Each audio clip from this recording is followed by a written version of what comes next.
मला दुःख होतंय म्हणून मी रडत नाही, मला असहाय्य वेदना होतात म्हणून मी रडत नाही देवा. तुम्हाला बघितल्याबरोबर असं वाटलं इथून लगेचच उठावं आणि तुमच्या चरणावर येऊन पडावं, हे मस्तक माझं तुमच्या चरणावर टेकावं देवा. पण जागेवरून सुद्धा उठू शकत नाही का? सर्वांगात बाण आहे, सर्वांगात बाण आहे.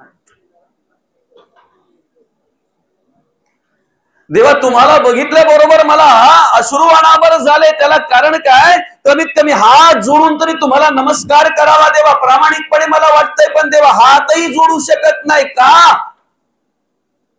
सर्वांगात बाण आहेत देवा, माझ्या सर्वांगात बाण आहेत.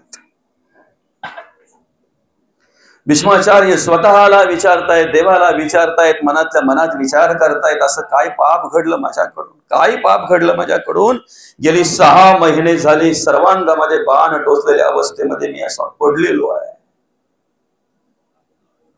तेवढ्यात समजलं त्यांना, आयुष्यात काहीही झालं नाही, आयुष्यात काहीही घडलं नाही. फक्त एकदाच रस्त्यात प्रवास करत असताना, रस्त्यात जात असताना आडव्या आलेल्या सरड्याला बाणाने बाजूला केला आणि ज्या सरड्याला बाणाने भिरकावला ना, तो जाऊन काटेरी कुंपणावर पडला.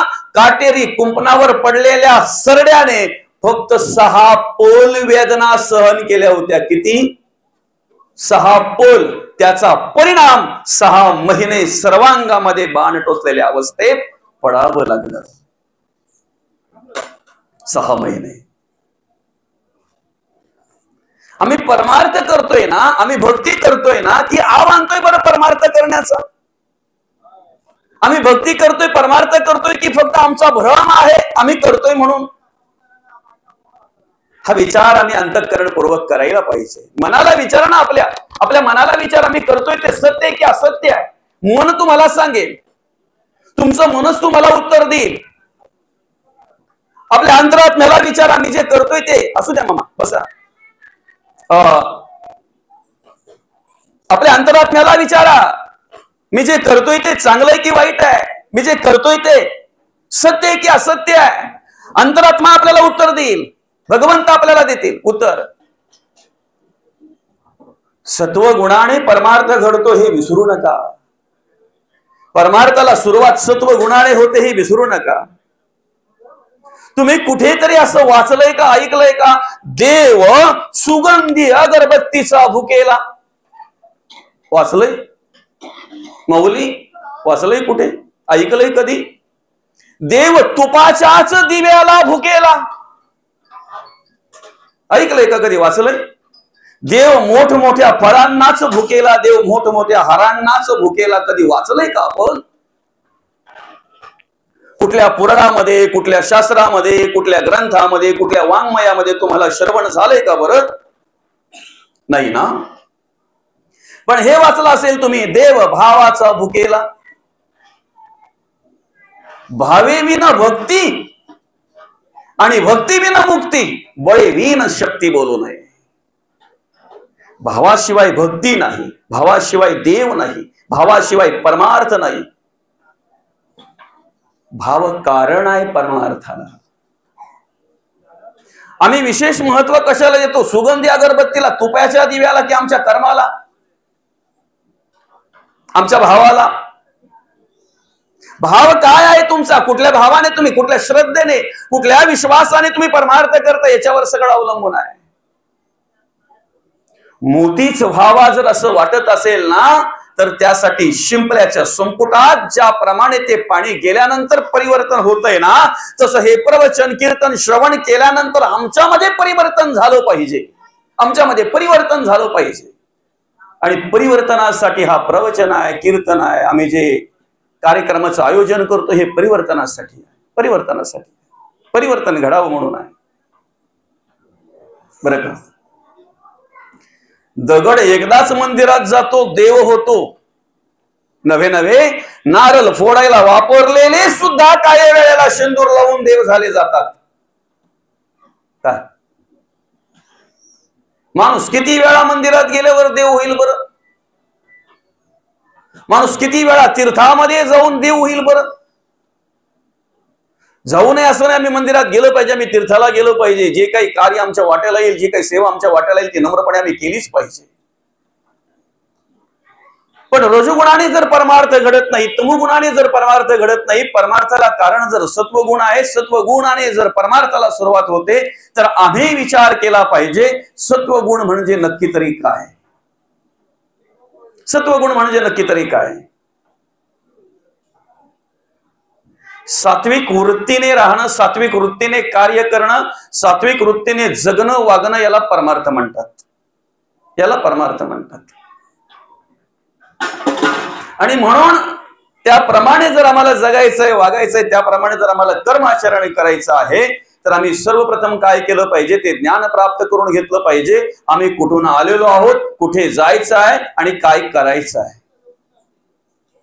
देव कार्य करण्यासाठी, धर्म कार्य करण्यासाठी, समाज कार्य करण्यासाठी, सेवा करण्यासाठी आम्हाला हा नरदेह प्राप्त झालेला आहे, मनुष्य देह प्राप्त झालेला आहे. प्रामाणिकपणे प्रत्येकाने अंतःकरणपूर्वक विचारा. सकाळपासून संध्याकाळपर्यंत आम्ही 12-14 तास राबतोय, त्यापैकी धर्म कार्याला किती देतोय बरं? समाज कार्याला किती देतोय बरं? किती खर्च करतोय बरं आम्ही देव कार्यासाठी? तुम्ही घरात बसून जर नामस्मरण करत असाल ना, तर ते तुमच्यासाठी झालं. तुम्ही घरात बसून जर ग्रंथ वाचन करत असाल तर ते तुमच्यासाठी झालं. समाजासाठी काय? देवासाठी काय करताय तुम्ही? देवासाठी करताय का? नामस्मरण देवासाठी करताय तुम्ही? ग्रंथ वाचन देवासाठी करताय तुम्ही? जर करत असाल हा तुमचा भ्रम आहे, असं तुम्हाला वाटत असेल तर भ्रम आहे. देवासाठी नाही. देवाचं कार्य जर आम्हाला करायचं आहे, तर सर्वप्रथम जे जगद्गुरु तुकोबांनी कार्य केलं ते कार्य आम्ही केलं पाहिजे. समाजामध्ये जे अनिष्ट प्रथा आहेत, कधीतरी मौली काय होतंय माहितीये का? श्रद्धेचा डोस जास्त घेतला ना का अंधश्रद्धेमध्ये रूपांतर होतंय. काय?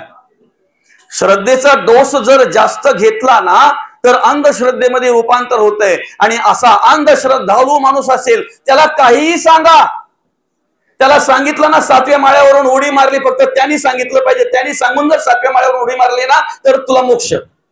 मारणारे आहेत, मारणारे आहेत. तुम्ही असं असं जर केलं तर तुम्हाला मुक्ती मिळेल, मोक्ष मिळेल, करणारे आहेत अंधश्रद्धाळू. जगद्गुरु तुकोबांनी याला खतपाणी नाही घातलं. ह्या अनिष्ट ज्या प्रथा आहेत ना, या अनिष्ट रूढी आहेत ना, या समूळ नष्ट कशा होतील त्यासाठी प्रयत्न केला. जगणं वागण्याचं स्वतंत्र दिलं जगद्गुरु तुकोबांनी आम्हाला. आम्ही कसं जगावं, कसं वागावं हे स्वतंत्र आम्हाला जगद्गुरु तुकोबांनी दिलं. ते आम्हाला कळलं पाहिजे. त्या पद्धतीने आमच्याकडून परमार्थ घडला पाहिजे, त्या पद्धतीने आमच्याकडून भक्ती घडली पाहिजे. खरा तो एकची धर्म जगाला प्रेम अर्पावे. जगाला प्रेम अर्पण करणं जर धर्म असेल तर आम्ही काय करतोय सांगा? आम्ही जगता जगता इतरांच्याही जगण्याचा विचार करणं हा जर धर्म असेल, अजून जर आम्ही प्राण्यापक्षांचा विचार जर आम्ही करत नसू, अजून जर आमच्या अंतःकरणामध्ये जीवजंतूंचा जर विचार येत नसेल आमच्या अंतःकरणामध्ये, तर आम्ही काय करतो याचा विचार आम्ही करायला नको का? प्रत्येकाने फक्त एक मनामध्ये विचार करा की परमार्थ जो आहे ना तो सत्वगुणाने घडतोय. सत्वगुणापैकी माझ्याकडे काय आहे? दुसऱ्याला दुःख देणं याला परमार्थ म्हणत नाही. दुसऱ्याचा द्वेष करणं याला परमार्थ म्हणत नाही. दुसऱ्याची निंदा करणं याला परमार्थ म्हणत नाही. आम्ही त्याला विशेष महत्व देतो, विशेष महत्व देतो त्याला. काहींचा परमार्थच तो असतो, विषय तो त्यांचा नाही का? जगद्गुरु तुकोबा म्हणतात, अरे बाबा जर असे कोणी असतील तर त्यांचं घर आमचे शेजारी असावं, निंदकाचे घर असावे शेजारी. पण त्यांचा विचार आम्ही करत नाही का? निंदक आमचा सखा कपडे धुतो फुका. असे फुकट कपडे धुणारे उलट आमच्या आजूबाजूला असले तर आम्हाला आनंदच आहे, आनंदच आहे. धर्माची व्याख्या अतिशय सोपी सांगितलेली आहे, मोक्षाची व्याख्या अतिशय सोपी सांगितलेली आहे. आमच्या डोक्यात जो धर्म आहे तो जरा बाजूला ठेवा. माऊली काय म्हणतात? देखे अनुक्रमा आधारे स्वधर्म जो आचरे तो मोक्ष तेणे व्यापारे निश्चित पावे. सासूची सेवा करणं हा सुनेचा धर्म आहे. सासऱ्याची सेवा करणं हा सुनेचा धर्म आहे. पण त्या सुनेकडे माझी सून नसून मुलगी म्हणून पाहणं हा सासूचा धर्म आहे. सासूचा धर्म आहे.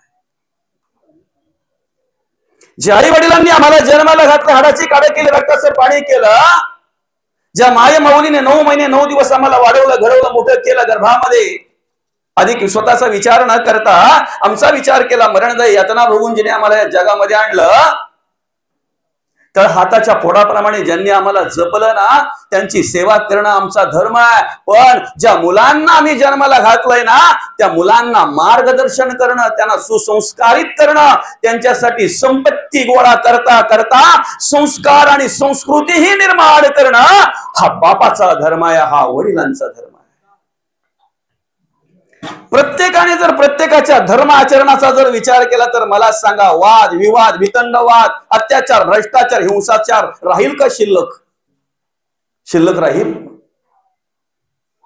तो अत्याचार, हिंसाचार आणि भ्रष्टाचार समूळ नष्ट व्हावा म्हणून माझ्या जगद्गुरु तुकोबांनी कार्य केलं, माऊलींनी कार्य केलं, शांती ब्रह्मनाथ महाराजांनी कार्य केलं. आणि कार्य करत असताना घाणीकडे लक्ष दिलं नाही. त्यावेळी सुद्धा निंदा करणारे होते, त्यावेळी सुद्धा अपप्रचार करणारे होते, त्यावेळी सुद्धा एकीकडे कीर्तन चालू आहे, बाजूलाच अपप्रचार करणारे होते, कीर्तनात जाऊन मारझोड करणारे होते. असे कित्येक दाखले आपण वाचतोय चरित्रामध्ये जगद्गुरु तुकोबांच्या. नाही त्यांच्याकडे ढुंकून पण नाही बघितलं. आणि आपणही त्यांचा विचार करता का म्हणे? आपण जर त्यांचा विचार केला ना तर आपण थांबायला लागेल. मग शेवटी कुठेतरी थांबावं लागेल आपल्याला. मी जे कार्य करतोय देवाचं आहे, धर्माचं आहे, देशाचं आहे, सत्य कार्य आहे. थांबू नका, चालत राहा, चालत राहा. तुमच्या जीवनाच्या प्रवासाला काय आणि तशा प्रवासाला काय, ब्रेकर हे असणारच आहेत. ब्रेकर हे असणारच आहे. चालत राहा, तुम्ही चालत राहा. फक्त थांबायचं कुठं हे कळलं ना का त्याचा प्रवास यशस्वी होतो. कुठे थांबायचं हे कळलं ना की त्याचा प्रवास यशस्वी होतो. मग प्रवासातही आणि जीवनातही थांबायचं कुठं कळलं पाहिजे. मला सांगा, एखाद्या रस्त्याच्या बाजूला तुम्ही उभे आहात, कोणाची तरी वाट पाहतात किंवा एखाद्या वाहनाची वाट पाहतात, आणि रस्त्याच्या बाजूला उभे असताना जर तुम्हाला अचानक असा उग्र वास आला, घाणेरडा वास आला, तर तुम्ही काय करताय? लगेच आजूबाजूला पाहताय हा वास येतोय कुठून. आणि जर तुम्हाला कळलं की ज्या ठिकाणी मी उभा आहे त्याच्या बाजूलाच गटार आहे, तुम्ही गटार सरकवता की तुम्ही सरकता? काय करता? तुम्ही जागा सोडता की गटाराला सरकवण्याचा प्रयत्न करता? आम्हाला आमच्या आयुष्यामध्ये हेच करायचंय. त्या गटाराला सरकवण्याचा प्रयत्न करण्यापेक्षा आम्ही आमचा प्रवास सुरू ठेवतो. आणि ज्याला हे जमलं ना ते जगद्गुरु तुकोबांच्या पावलावर पाऊल ठेवून चालतात, ते माऊली ज्ञानोबांच्या पावलावर पाऊल ठेवून चालतात. गटारामध्ये परिवर्तन करण्याचं काम तुमचं नाही, गटार सरकवण्याचं काम तुमचं नाही, आपलं नाही. ते सरकू पण शकत नाही, त्यात परिवर्तन होईलच असं पण नाही. आपण जागा सोडा, आपण आपला प्रवास सुरू ठेवा, आपण आपली जागा बदला. घाणीजवळ का म्हणून उभं राहायचं आपण? दुर्गंधीजवळ का म्हणून उभे राहायचं आपण? प्रवास बदला आपला. पण दुर्दैव आहे, काहींना गटार माहीत असून सुद्धा दुर्गंध घेत बसतात. काय रममान होतात ते त्यांचं त्यांनाच माहिती, आणि काय त्याच्यात हाऊस असते, काय आवड असते त्यांना. माऊली त्या गटाराच्या जवळ बसून तुकोबांची निंदा करतायत. अरे तुम्ही आहेत कुठे? त्या गटाराच्या जवळ बाजूला बसून ज्ञानोबांची निंदा करतायत, शांती ब्रह्मनाथ महाराजांची निंदा करतायत. त्यांचं नाव घेतल्याशिवाय आम्हाला पुढे पाऊलही टाकता येत नाही. मला सांगा, जगद्गुरु तुकोबांना त्रास झाला नाही असं नाही, उलट अर्थी लोक म्हणायची वेडा तुक्या. काय म्हणायची? वेडा तुक्या. तुकाराम महाराज त्यावेळेला ऐकायला पण नाही मिळालं महाराजांना, ऐकायला पण मिळालं नाही. बरं का? बरं, वेडा तर वेडा असू द्या ना, वेडा तर वेडा. मी म्हणेन जो क्षेत्र आम्ही निवडलेला आहे ना त्या क्षेत्राचं वेड आम्हाला लागलंच पाहिजे, जर त्या क्षेत्रात आम्हाला यशस्वी व्हायचं असेल तर. आपण बोलतो ना फक्त राजकारणाचा वेडा माणूस आहे तो, म्हणून तर पुढे आहे. ज्याला वेड लागलं ना तो त्या क्षेत्रात आपोआप पुढे जात असतो. विद्यार्थ्याला अभ्यासाचं वेड लागलं ना की त्याच्या पास व्हायची चिंता त्याच्या वडिलांनाही नसते आणि शिक्षकांनाही नसते. फक्त त्याला मोबाईल ऐवजी अभ्यासाचं वेड लागलं पाहिजे, वेड लागलं पाहिजे त्याला. प्रामाणिकपणे सांगतो, आमचा जो प्रयत्न चालू आहे ना, ऐकताय ना, आमचा जो प्रयत्न चालू आहे ना, जे जगद्गुरु तुकोबांना वेड लागलं होतं ते वेड ज्या दिवशी आम्हाला लागेल ना त्या दिवशी आमच्या जीवनाचं सार्थक होईल. आणि ते वेड आम्हाला लागावं म्हणून आज गावोगावी जाऊन हे धर्मप्रचार आणि हे कार्य आम्हाला करावं लागतंय. देवाचं कार्य आम्ही जे करतो ना त्याला कारण काय? पाकिटासाठी नाही, अजिबात नाही.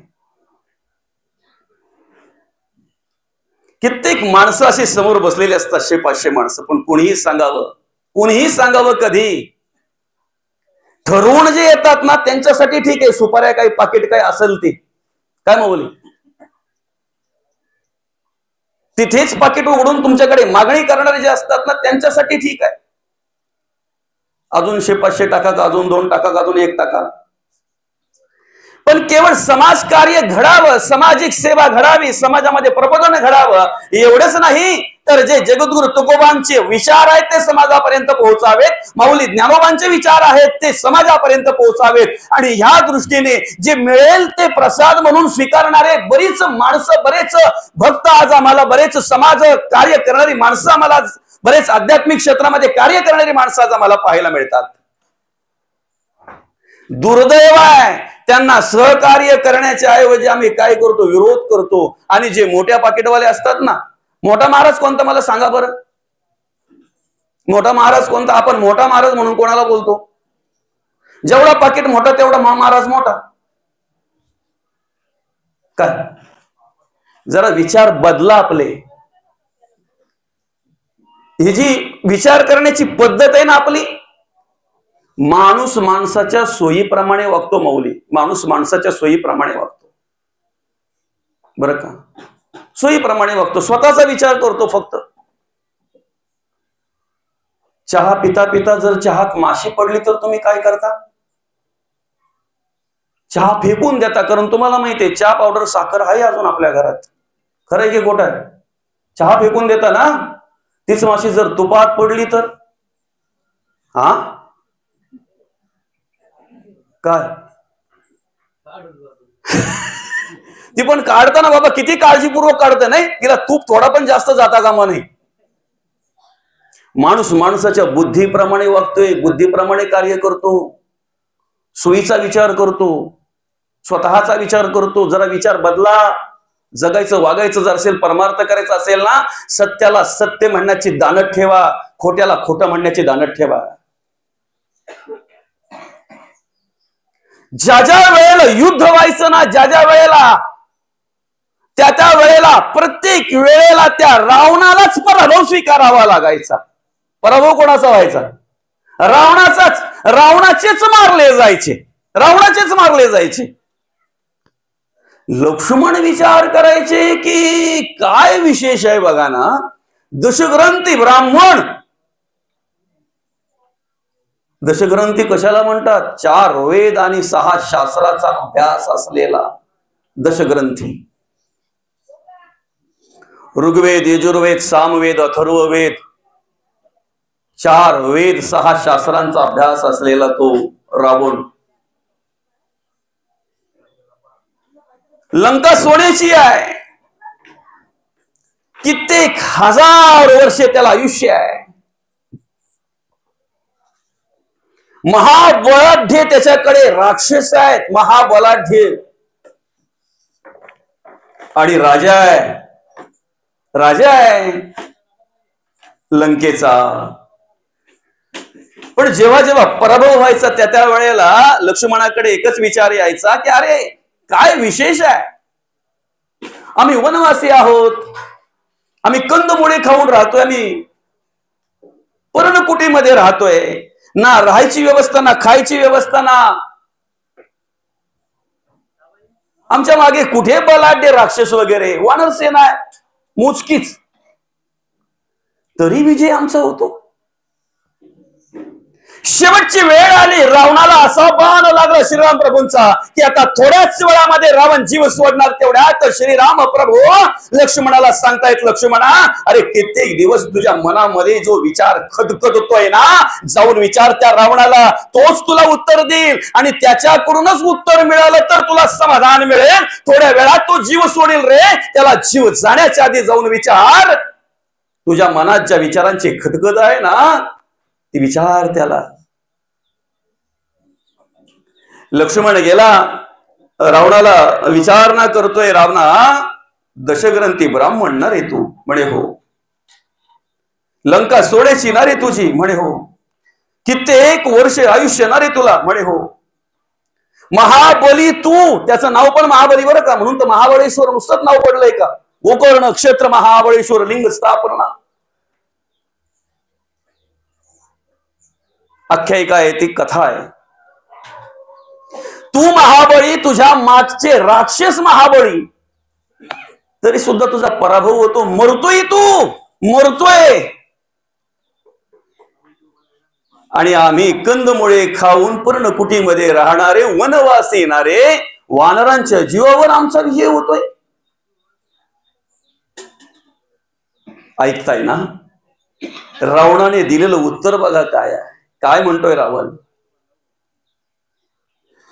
ज्याच्या जगण्यात आणि वागण्यात धर्माचरण नाही ना, जो अधर्म करतोय आणि अनितीने वागतोय ना, त्याच्याकडे कितीही बळ असेल, कितीही संपत्ती असेल, कितीही साधन असतील ना, तरी त्याचा पराभव झाल्याशिवाय राहणार नाही. पण ऐका, जो नीतीने वागतोय, नीतीने जगतोय आणि धर्माचरण करतोय ना, आईला आई आणि ताईला ताई बोलण्याची धमक ज्याच्यामध्ये आहे, ज्याच्यामध्ये दुसऱ्याची धन मला नको आहे असं म्हणण्याची धमक ज्याच्यामध्ये आहे, एवढंच नाही, धर्म कार्य जो करतोय, नीतीने जो वागतोय, नीतीने जो जगतोय ना, त्याच्याकडे काही असो वा नसो, भले वनवासी असेल, भले वानर सेना असेल मागे, पण विजय 100% त्याचाच आहे. त्याचाच विजय आहे, त्याचाच विजय आहे. आमच्या जीवनाचं सूत्र त्याच्यावर अवलंबून आहे. आम्ही काय करावं, कसं जगावं, कसं वागावं. पहिलं म्हणजे धर्म कार्य आमच्याकडून घडलं पाहिजे, धर्म आचरण घडलं पाहिजे. नीती सोडता कामा नाही, नीतीने वागलं पाहिजे, नीतीने जगता वागता आलं पाहिजे. आम्हाला नीतीने जगता वागता आलं पाहिजे. आई बहिणीचं शोषण करणे म्हणजे मर्दानगी नाही.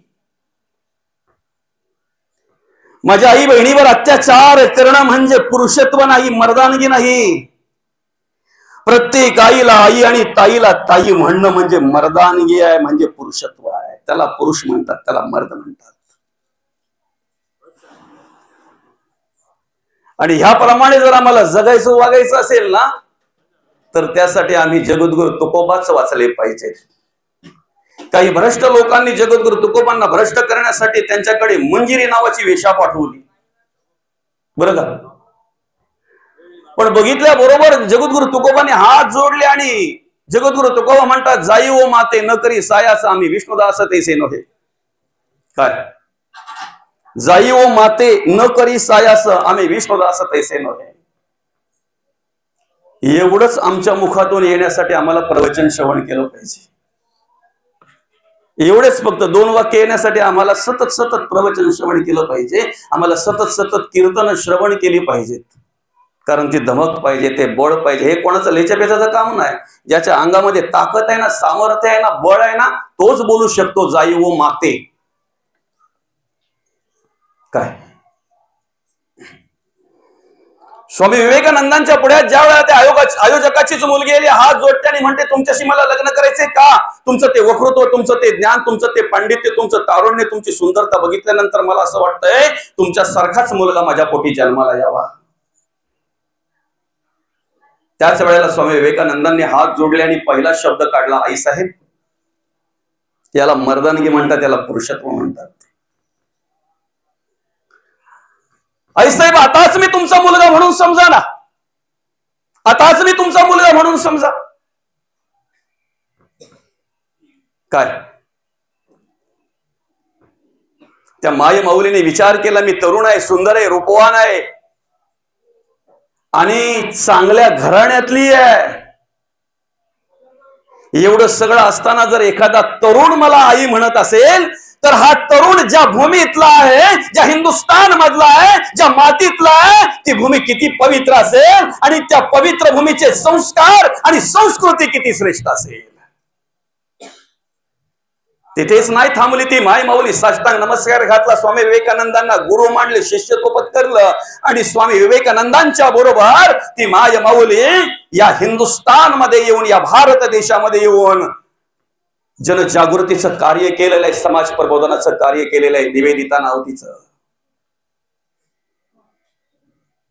कल्याणच्या सुभेदाराची सून ज्या वेळेला हिंदवी स्वराज्य संस्थापक राजे शिवछत्रपतींच्या पुढ्यात आणून उभी केली ना, बघितल्या बरोबर सर्व राजे आणि सर्व सरदार त्या ठिकाणी म्हणतायत राजांना, राजा आपल्या जमान खाण्यात शोभून दिसेल, सुंदर आहे, रूपवान आहे, तरुण आहे.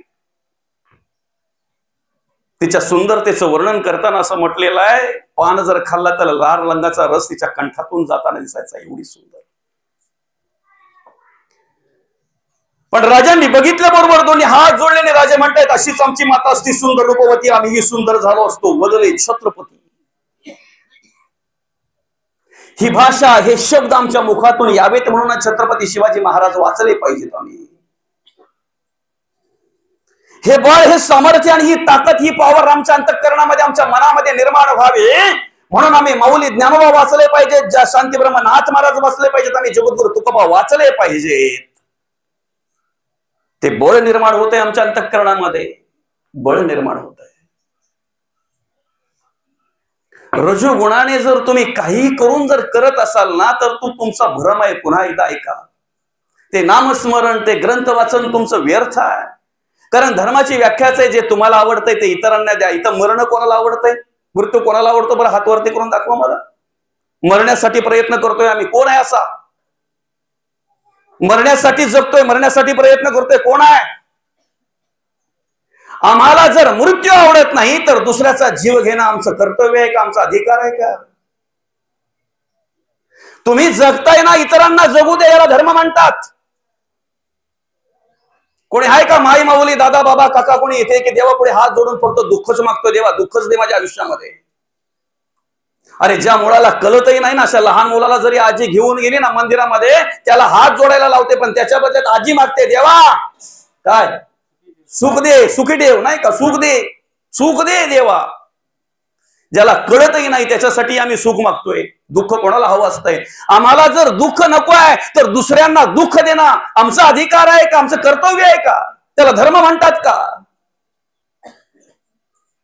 दुसऱ्याला सुखी ठेवणं, दुसऱ्याच्या सुखाचा विचार करणं, याला धर्म म्हणतात, याला धर्म म्हणतात. तुमच्या घरी येऊन जर कोणी तुमची निंदा केली तर त्याला काय चहा पाणी द्याल का? तुम्ही जेवण करून पाठवाल का? निंदा आवडते का आम्हाला? निंदा आवडते आम्हाला? जर आमची निंदा केलेली जर कोणी आवडत नाही तर कोणाची निंदा करण्याचा अधिकार आम्हाला दिलेला नाही. जे तुम्हाला आवडते ते इतरांना द्यायला धर्म म्हणतात. जगाला प्रेम अर्पावे, जगाला प्रेम अर्पावे.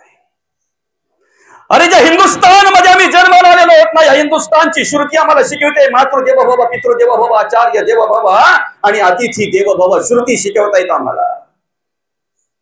ह्याच हिंदुस्थानचं शास्त्र आम्हाला शिकवता येतं. नारी असते पूजनते रमणते तत्र देवता. हा ज्या ठिकाणी महिलांचा सन्मान आदर केला जातो त्या ठिकाणी सगळ्या प्रकारच्या देवता रममाण झाल्या जातात.